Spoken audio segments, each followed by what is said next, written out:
नमस्ते दोस्तों, आप अपने YouTube channel UP exam plaza में आपका हार्दिक स्वागत है। देखिए दोस्तों, आज की वीडियो आप सबके लिए मोस्ट इंपोर्टेंट होने वाला है, क्योंकि इस टाइम 9 तारीख फर्स्ट शिफ्ट में जो आपका यूपी पुलिस कांस्टेबल का एग्जाम हुआ है, उसमें पूछे गए हिंदी के सभी क्वेश्चन के आंसर देखिए बिल्कुल सटीक यहाँ पर बताने वाले हैं। तो वीडियो को अपनी लास्ट तक जरूर देखना है। सबसे पहले देखिए, हम हिंदी के पूछे गए जितने भी क्वेश्चन उन सभी का आंसर बताएंगे। उसके बाद जीके, जीएस, रीजनिंग और मैथ्स के भी देखिए वीडियो जल्दी अपलोड कर दिए जाएंगे। लेकिन सबसे पहले देखिए, अभी जैसे ऑफिस पर देख रहे हैं तो 9 तारीख में फर्स्ट शिफ्ट में पेपर आपसे पूछा गया है और आज देखिए 9 तारीख ही है। तो सबसे पहले देखिए, हम इस वीडियो को देखिए आपके साथ शेयर करेंगे। सबसे पहले यहाँ पर देखिए, आप सभी जानते हैं कि हर बार एग्जाम में एक देखिए गद्दांश यहाँ पर पूछा जाता है। उस गद्दांश में लेकर यहाँ पर देखिए 95 से लेकर 97 तक जो है आपके इसी गद्दांश से रिलेटेड यहाँ पर आपसे क्वेश्चन पूछे गए हैं। तो इस गद्दांश को एक बार आप अच्छे से आप पढ़ सकते हैं।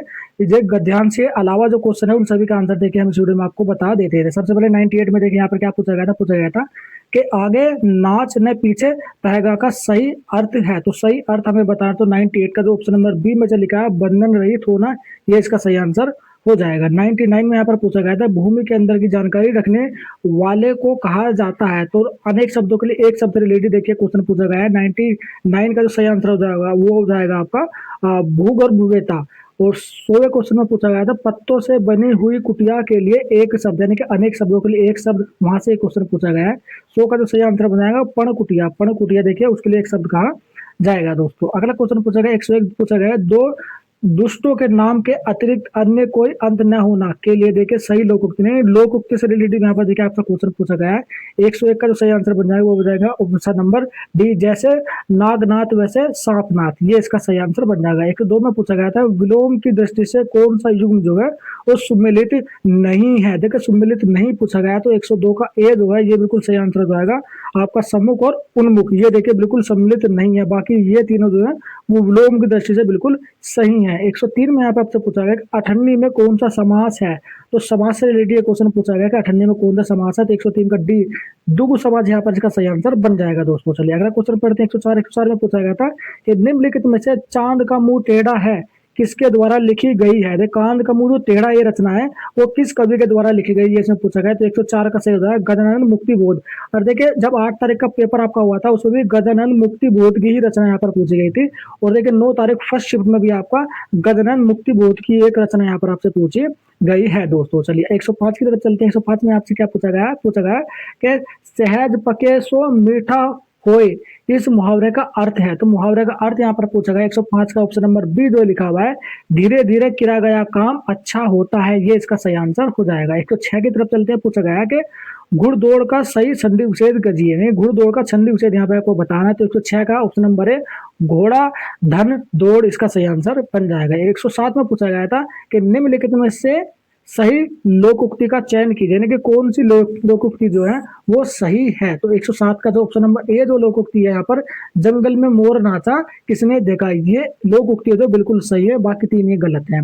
108 में पूछा गया था निम्नलिखित में से पंचवटी के रचयिता या फिर रचयिता कौन है। तो पंचवटी के रचयिता कौन है वो मैं बताना। तो 108 का जो ऑप्शन नंबर डी में जो लिखा है मैथिली शरण गुप्त जो है वो पंचवटी रचना के देखिए लेखक हैं। अगले में 109 में पूछा गया था कि मुकेश जोर से चिल्लाता है इस वाक्य में अवयव शब्द कौन सा है। देखिए अवयव शब्द यहाँ पे भी देखिए एक क्वेश्चन हर बार ही देखिए आपका एग्जाम में पूछा गया। 3 शिफ्ट अभी हुई है और तीनों में देखिए अवयव से रिलेटेड 1 से 2 क्वेश्चन आपसे पूछा गया। तो मुकेश जोर से चिल्लाता है इस वाक्य में देखिए अवयव शब्द कौन सा है वो हमें बताना है। तो 109 का जो सही आंसर बताया ऑप्शन नंबर ए चिल्लाना जो है वो इसका अवयव हो जाएगा।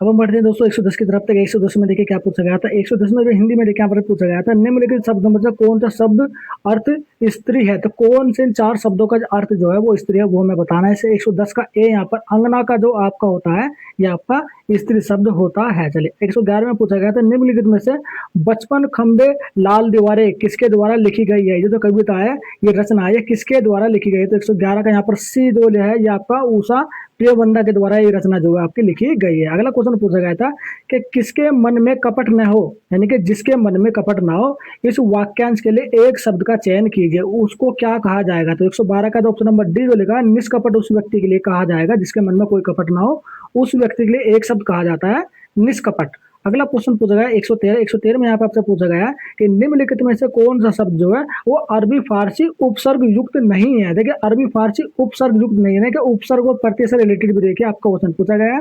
113 में ऑप्शन नंबर बी जो है आपका समव्यय, तो ये इसका सही आंसर बन जाएगा। अगला क्वेश्चन पूछा गया 114 पूछा गया है कि आदर्श सूचक शब्दों के बाद किस चिन्ह का प्रयोग किया जाता है। देखो जो विराम चिन्ह है उनसे रिलेटेड देखिए क्वेश्चन इसमें पूछे गए हैं, तो इस वाले चैप्टर को जो होता है अच्छे से आप पढ़ के रखे जाएगा। 114 में यहाँ पे ऑप्शन नंबर सी जो होगा अल्प विराम, यहाँ पे इसका सही आंसर हो जाएगा। अगला क्वेश्चन पूछा 115 पूछा है कि निम्नलिखित में से अनिश्चयवाचक सर्वनाम कौन सा है। तो अनिश्चयवाचक सर्वनाम यहाँ पर पूछा गया, तो 115 का ऑप्शन नंबर डी कुछ, ये अनिश्चयवाचक सर्वनाम हो जाएगा। 116 में पूछा गया कि उदासी शब्द का विशेषण रूप है, तो उदासी शब्द का जो विशेषण रूप जो है वो क्या हो जाएगा। 116 का ऑप्शन नंबर ए आपका उदास जो हो जाएगा, आपका उदासी का विशेषण हो जाएगा आपका उदास। 117 में पूछा गया निम्नलिखित में से 1968 में ज्ञानपीठ पुरस्कार से किसे सम्मानित किया गया है। तो ज्ञानपीठ पुरस्कार से रिलेटेड भी आपसे क्वेश्चन पूछे गए हैं आपके तीनों ही शिफ्ट में। एक शिफ्ट का पेपर में ऑलरेडी अपने यूट्यूब चैनल पर देखिए अपलोड कर चुका, जो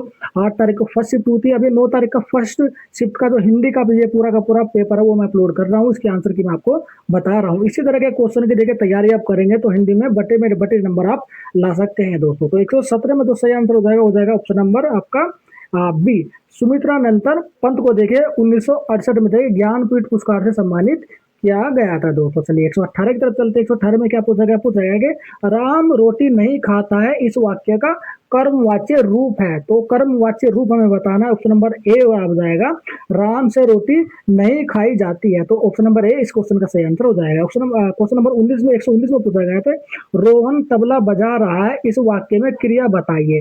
तो क्रिया हमें बतानी है, तो 119 में ए इसका भी देखिए एकर्मक और पूर्ण कर्मिक क्रिया जो है इस वाक्य के अंदर है। 120 में पूछा गया था कि लीलाधर जुगड़ी द्वारा रचित अनुभव के आकाश में चांद रचना को वर्ष 1997 में कौन सा पुरस्कार मिला था। तो ये जो रचना है से कौन सा पुरस्कार मिला था 1997 में, तो 120 का सही आंसर रहेगा ऑप्शन नंबर बी साहित्यिक अकादमी पुरस्कार से इन्हें सम्मानित किया गया था। अगला 121 में पूछा गया था अध्यापक शब्द का लिंग बताइए। तो आपका स्त्रीलिंग से रिलेटेड क्वेश्चन पूछा गया, तो अध्यापक शब्द का लिंग हमें बताना है कि क्या है ये। तो 121 का सही आंसर हो जाएगा ऑप्शन नंबर डी, ये आपका हो जाएगा अध्यापिका। ठीक है, लिंग हमें बताना था तो अध्यापिका इसका सही, अध्यापक का अध्यापिका यानी कि आपका स्त्रीलिंग में से कन्वर्ट किया गया है। चलिए अगला क्वेश्चन में पूछा गया था कि 122 में उसमें पूछा गया कि मैं उनसे भली भांति परिचित हूँ इस वाक्य में अव्यय शब्द कौन सा है। तो अव्यय से रिलेटेड दो क्वेश्चन यहाँ पर पूछे गए इस वाले पेपर में, आपका 9 तारीख का फर्स्ट शिफ्ट का पेपर है। तो 122 का सही आंसर हो जाएगा ऑप्शन नंबर ए भली भांति। चलिए अगला क्वेश्चन पढ़ते हैं। देखिए 123 में क्या पूछा गया कि केस शब्द का पर्यायवाची शब्द है। तो केस शब्द का पर्यायवाची 123 का ऑप्शन नंबर ए जो हो जाएगा वो हो जाएगा बिल्कुल कुंतल। देखिए केस का जो पर्यायवाची शब्द होता है कुंतल। अगला पूछा गया है कि निम्नलिखित में से कौन सा शब्द स्त्रीलिंग नहीं है। तो 124 का स्त्रीलिंग नहीं पूछा गया है, तो ऑप्शन नंबर डी पानी जो है वो आपका स्त्रीलिंग नहीं है। बाकी बुलबुल, आपका सवारी और आपका संतान ये आपके क्या है, ये आपके स्त्रीलिंग है, लेकिन पानी आपका स्त्रीलिंग नहीं है। अगला पूछा गया था 125 पे निम्नलिखित में से कौन सा शब्द जो है वो कर्मधारय समास का उदाहरण है। तो कर्मधारय समास का कौन सा उदाहरण है 125 का ऑप्शन नंबर बी इसका सही हो जाएगा नील कमल, यानी कि नीला है जो कमल। चलिए इसका सही हो जाएगा। नेक्स्ट पूछा गया 226 का कि गंगा हिमालय से निकलती है रेखांकित शब्द का कारक बताइए। देखिए हिमालय का शब्द है, इसका कारक हमें बताना है। तो 126 का सही हो जाएगा ऑप्शन नंबर सी आपका अपदान कारक हो जाएगा। हिमालय से आपने कर्ता ने कर्म को संप्रदान के लिए अपदान से, तो अपदान से जो से शब्द यूज किया गया है वो अपदान क्रिया को यहाँ पर देखिए आपका दर्शाता है, अपदान कारक को दर्शाता है। अगला क्वेश्चन है 127 पूछा गया निम्नलिखित में से 2009 में किसे पद्म भूषण से देखिए सम्मानित किया गया है। 2009 में पूछा गया है, तो 127 का सही आंसर होगा ऑप्शन नंबर बी। यहाँ पर कुंवर नारायण को यहाँ पर देखे 2009 में पद्म भूषण से के सम्मानित किया गया था। 128 में पूछा गया जो ज्ञान अथवा विधा से परंपरागत हो उस वाक्य के लिए उपयुक्त शब्द कौन सा होगा। तो 128 का सही आंसर हो जाएगा ऑप्शन नंबर बी। यहाँ पर विद्वान यहाँ पर देखिए इसके शब्दों कहा जाएगा। 129 में पूछा गया था कि राष्ट्र कवि रामधारी सिंह दिनकर को उर्वशी के लिए ज्ञानपीठ पुरस्कार जो वो किस वर्ष देखिए प्रदान किया गया। तो ज्ञानपीठ पुरस्कार से रिलेटेड 2 से 3 क्वेश्चन हर ही शिफ्ट में देखिए पूछे जा रहे हैं, तो इसे आप बहुत अच्छे से पढ़ करके जाइएगा दोस्तों। तो 129 में सही आंसर ऑप्शन नंबर डी यहाँ पर हो जाएगा। ये जो पुरस्कार दिया गया था 1972 ईस्वी में देखिए आपका दिया गया था। 130 में पूछा गया है कि सुहावना लिखाएगा छलिया में नीट प्रत्यय के लिए सही विकल्प कौन सा है? तो उपसर्ग और प्रत्यय से रिलेटेड भी क्वेश्चन पूछे गए हैं, लेकिन इस वाले क्वेश्चन में 130 में पूछा गया है कि प्रत्यय, तो 130 का सही आंसर हो जाएगा ऑप्शन नंबर सी हो जाएगा। देखिए देखिए आवना, आई और ईया ये हो जाएंगे। और हिंदी का देखिए लास्ट क्वेश्चन पूछा गया था 131 नंबर कि आसमान से बातें करने का निम्नलिखित में से क्या तात्पर्य है? तो क्या तात्पर्य ये हमें बताना है। तो 131 का तो सही आंसर हो जाएगा ऑप्शन नंबर डी, बहुत ऊंचा। ठीक है, ये विकल्प जो ऑप्शन नंबर डी बिल्कुल सही हो जाएगा। देखिए हिंदी के जितने भी क्वेश्चन आपके पूछे गए थे 9 तारीख की फर्स्ट शिफ्ट में, सभी के देखिए आंसर मैंने आपको बता दिए हैं। जल्दी मैं आपको, यदि आप कमेंट करके मुझे कमेंट करके बताएंगे तो जी के जीएस रीजनिंग और मैथ का भी देखिए पूरा पेपर मैं आपको सोल्व करवा दूंगा। तो कमेंट जरूर करिए वीडियो कैसा लगा, और आगे आने वाले जितने भी पेपर होंगे उन सभी के वीडियो को मैं इसी तरह से अपने YouTube channel UP exam plaza पर देखिए अपलोड करता रहूंगा। आप हमारे यूट्यूब चैनल को सब्सक्राइब जरूर कर लिएगा, तो बेल आइकन को ऑल को जाकर प्रेस कर लेगा, ताकि जल्दी में देखिए मैं आपको जो सेकंड शिफ्ट का जो पेपर होगा उसका वीडियो को किसी तरह से अपलोड करके दिखा दूंगा दोस्तों। तो वीडियो को लाइक, हमारे यूट्यूब चैनल सब्सक्राइब जरूर कर लेगा दोस्तों। चलिए चलते जल्दी मिलते हैं नेक्स्ट वीडियो में इसी तरह के लेटेस्ट इन्फॉर्मेशन के साथ।